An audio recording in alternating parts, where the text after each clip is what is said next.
Warganet dihebohkan oleh seorang pria yang berjalan begitu cepat dengan memakai pakaian serba hitam, menggunakan caping berwarna hijau dan berjalan di atas aspal yang panas tanpa menggunakan alas kaki. Tidak sedikit orang yang coba mengabadikan momen itu, namun sekelebat dia menghilang dari pandangan.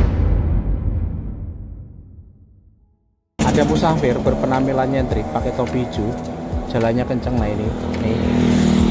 Coba nanti kita akan sapa, kita akan deketin beliau ya. Barusan dia bilang mau ke Muria ambil tongkat katanya. Kita tunggu di jalur depan sana ya. Mudah-mudahan kita dapatkan informasi tentang beliau karena dia jalannya cepet banget gitu. Dandanannya nyentrik betul, kalungnya pakai ini. Jalannya cepet, jalan kaki pendek betul. Orangnya pendek, tapi jalannya kenceng betul. Cenderung setengah lari ini ya. Yang saya bilang nyentrik punya kalung dan banyak. Kita tunggu di depan sana ya. Betul-betul kenceng jalannya. Baru berapa menit udah sampai sini dia. Nah ini. Bismillahirrahmanirrahim. Assalamualaikum warahmatullahi wabarakatuh. Halo, apa kabar dulu semua? Semoga sehat selalu. Kali ini kita akan membahas sebuah sosok musafir yang viral dalam jagat media. Tapi untuk yang belum tahu musafir itu apa, kita bahas dulu. Musafir ialah orang yang sedang melakukan perjalanan, yang berasal dari bahasa Arab safaro yasfiru. Musafir ialah isim maf'ul atau objek yang dikenakan pekerjaan. Jadi musafir ialah orang yang sedang melakukan perjalanan atau sedang berjalan jauh. Tapi tidak semua orang yang melakukan perjalanan dapat disebut musafir, karena ada syarat dan ketentuannya serta jenis perjalanannya.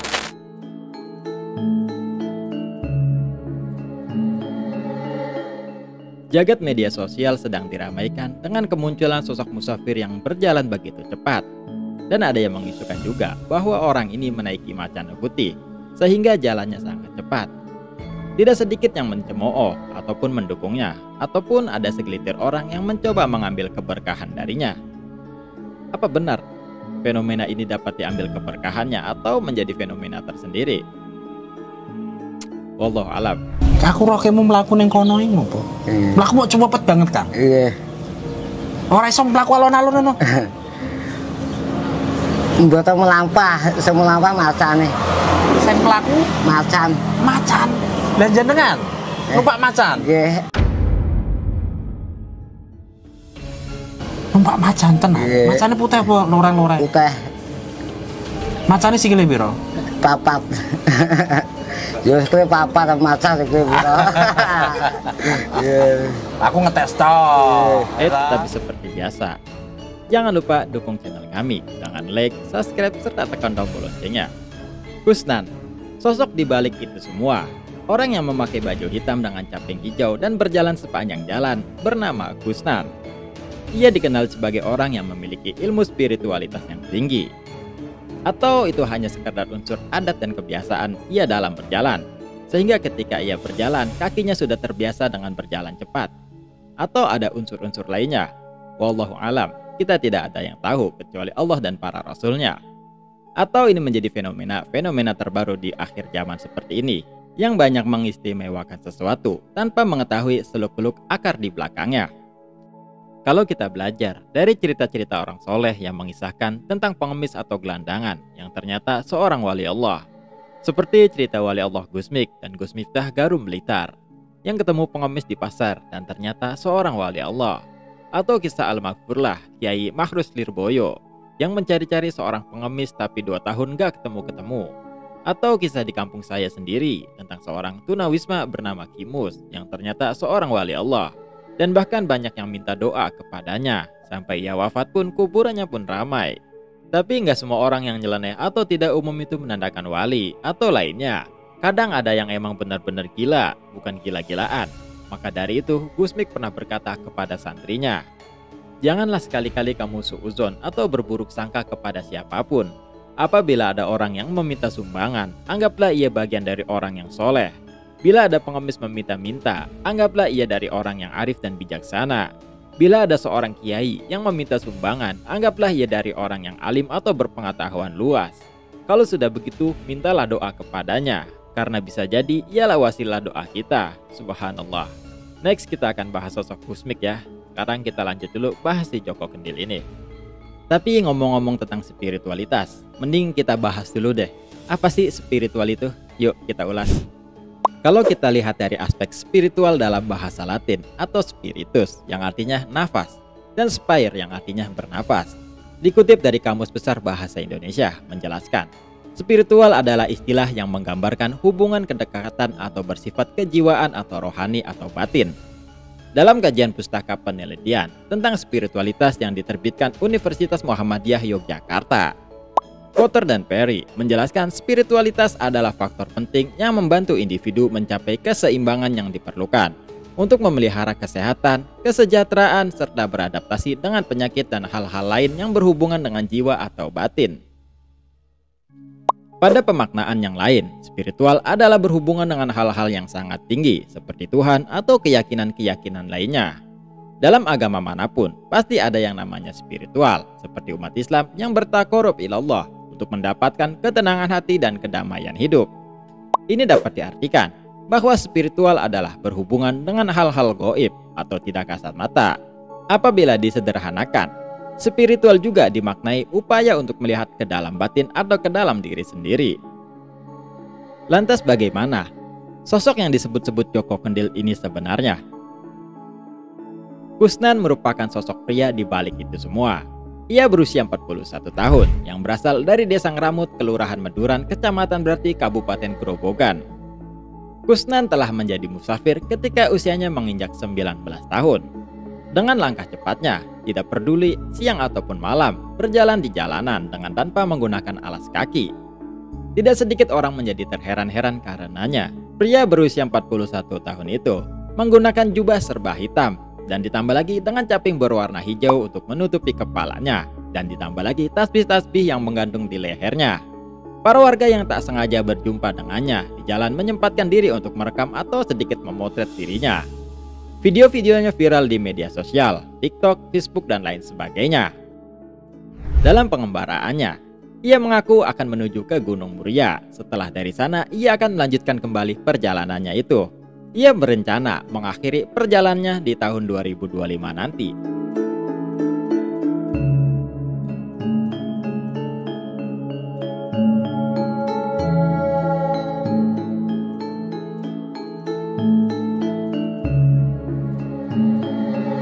Dikutip dari kanal YouTube Sinau Urip, Mbah Kusnan ini sempat diberhentikan, lalu ditanya, mengapa jalannya itu sangat cepat?